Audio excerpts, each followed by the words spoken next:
Good morning students. S के government girls college Sikar द्वारा संचालित वीडियो श्रृंखला में आपका पुनः स्वागत है। मैं Anil Dadhich, assistant professor in zoology. आज के वीडियो में हम बात करेंगे टाइप्स ऑफ एम्ब्रियोलॉजी के बारे में। ये जो टॉपिक है वो आपके जूलॉजी के अंदर तीसरे paper gametes and developmental biology में फर्स्ट यूनिट में है। यदि हम बात करें कि एम्ब्रियोलॉजी के प्रकार या भ्रूण विज्ञान के प्रकार कितने होते हैं, तो उसमें सबसे पहला प्रकार जो माना जाता है वो डेस्क्रिप्टिव एम्ब्रियोलॉजी या वर्णनात्मक भ्रूण विज्ञान का माना जाता है। जैसा कि नाम से स्पष्ट है, इसके अंदर भ्रूणीय परिवर्धन के दौरान होने वाले परिवर्तनों को नोट किया जाता है तथा इनका विवरण प्रस्तुत किया जाता है। इस विज्ञान में अरस्तु से लेकर कार्ल वॉन बेयर तक किया गया कार्य शामिल है। दूसरी शाखा है वो तुलनात्मक भ्रूण विज्ञान मानी जाती है या कंपैरेटिव एम्ब्रियोलॉजी मानी जाती है। इसके अंदर विभिन्न जातियों के भ्रूणीय विकास का तुलनात्मक अध्ययन किया जाता है।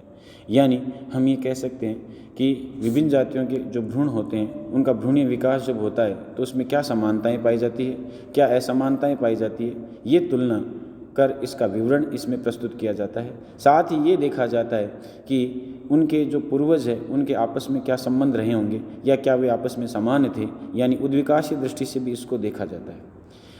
हीकल व मूलर के द्वारा ऑन्टोजेनी रिपीट्स फाइलोजेनी नामक मत प्रस्तुत किया गया, जो इस एम्ब्रियोलॉजी की देन है।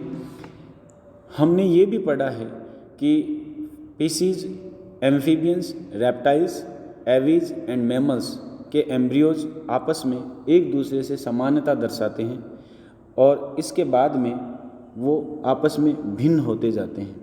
तो ये इस बात को इंगित करता है कि निश्चित रूप से इनके पूर्वज आपस में समान रहे होंगे, लेकिन बाद में वो अलग अलग वातावरणों में रहने के कारण एक दूसरे से भिन्न हो गए। यानी यहाँ अपन कह सकते हैं कि उद्विकासीय इतिहास का अध्ययन किया जाता है, जिसे हम फाइलोजेनी के नाम से जानते हैं। विज्ञान की अगली शाखा जो मानी जाती है वो कंपैरेटिव के बाद एक्सपेरिमेंटल एम्ब्रियोलॉजी है।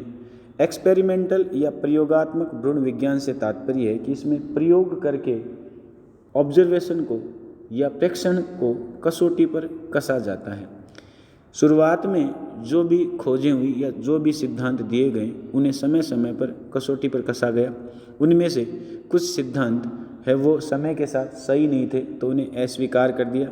कुछ सिद्धांत जो समय के साथ सही सिद्ध हुए उन्हें स्वीकार कर लिया गया, लेकिन उनको स्वीकार करने से पहले प्रयोग करके उनकी सत्यता को परखा गया, जो कि इस विज्ञान की देन है। इसे शरीर क्रियात्मक भ्रूण विज्ञान भी कहा जाता है या फिजियोलॉजिकल एम्ब्रियोलॉजी के नाम से भी जाना जाता है।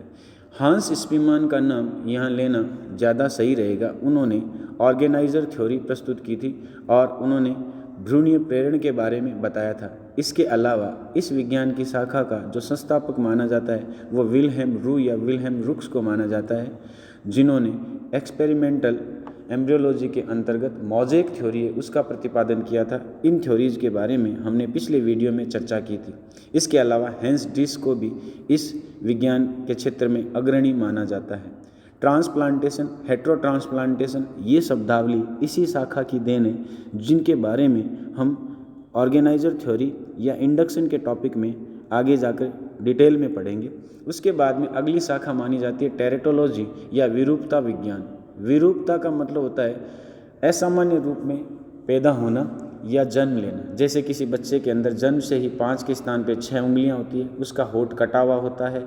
इसके अलावा उसके अंदर पूंछ का पाया जाना, उसके अंदर तीसरा नेत्र पाया जाना, ये कुछ ऐसी विशेषताएं हैं जो उसके अंदर असामान्यता के रूप में पाई जाती है। इनको हम जिस विज्ञान के अंदर अध्ययन करते हैं उसे टेरेटोलॉजी या विरूपता विज्ञान के नाम से जाना जाता है। इस विरूपता का कारण उस शिशु के परिवर्तन के समय जो वातावरण रहता है वो वातावरण हो सकता है। इसके अलावा उसकी माँ ने गर्भ धारण के समय किस औषधि का या रसायन का सेवन किया था, उसके कारण उसके अंदर भ्रूणीय विकृति आ सकती है, या किसी डिफेक्टिव जीन के कारण उसके अंदर विकृति है वो आ सकती है। इन सब चीज़ों को जिस शाखा के अंतर्गत स्टडी किया जाता है उसे हम टेरेटोलॉजी के नाम से जानते हैं।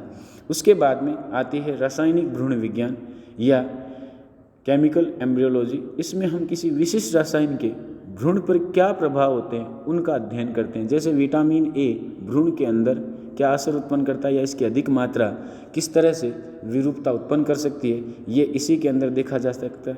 इसके अलावा हार्मोन्स की गड़बड़ी का भ्रूण के विकास पर क्या प्रभाव पड़ता है, इनका अध्ययन तथा इन समस्याओं का समाधान इसी विज्ञान के द्वारा किया जाता है। उसके बाद में यदि हम बात करें रिप्रोडक्टिव एम्ब्रियोलॉजी या रिप्रोडक्टिव बायोलॉजी, जिसे प्रजनन जैविकी के नाम से जाना जाता है, इस शाखा में हम प्रजनन में उत्पन्न समस्याएं हैं उनको स्टडी करते हैं तथा उनके क्या हल हो सकते हैं उनको हम ढूंढने की चेष्टा करते हैं।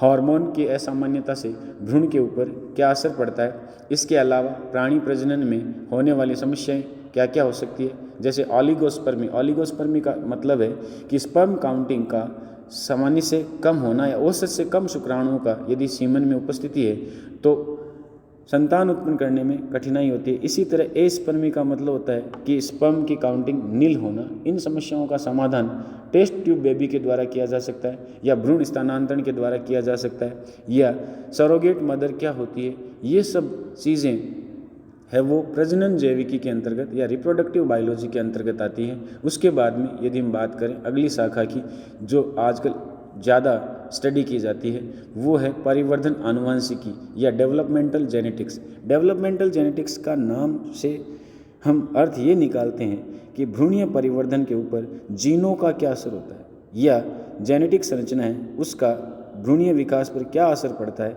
वो इस शाखा की प्रमुख विशेषता है। हम ये कह सकते हैं कि भ्रूणीय परिवर्तन के दौरान किसी प्राणी के भ्रूण में शुरुआत से लेकर अंत तक जो भी परिवर्तन होते हैं वो परिवर्तन जीनों के नियंत्रण में होते हैं। ये परिवर्तन अनायासी नहीं होते और समय के साथ किसी विशिष्ट अवधि तक अन्य जीन या किसी एक जीन के आपस में इंटरेक्शन के कारण ये परिवर्तन उत्पन्न होते हैं। तो इन परिवर्तनों का अध्ययन विज्ञान की जिस शाखा में किया जाता है उसे हम परिवर्धन आनुवंशिकी के नाम से या डेवलपमेंटल जेनेटिक्स के नाम से जानते हैं। ये टॉपिक आपके एग्ज़ाम में शॉर्ट नोट के रूप में पूछे जा सकते हैं और इजी टॉपिक माने जाते हैं। इस वीडियो में हम इतनी बात करेंगे। अगले वीडियो में हम स्कोप ऑफ एम्ब्रियोलॉजी के बारे में या भ्रूण विज्ञान है उसकी क्या उपयोगिता है उसके बारे में चर्चा करेंगे।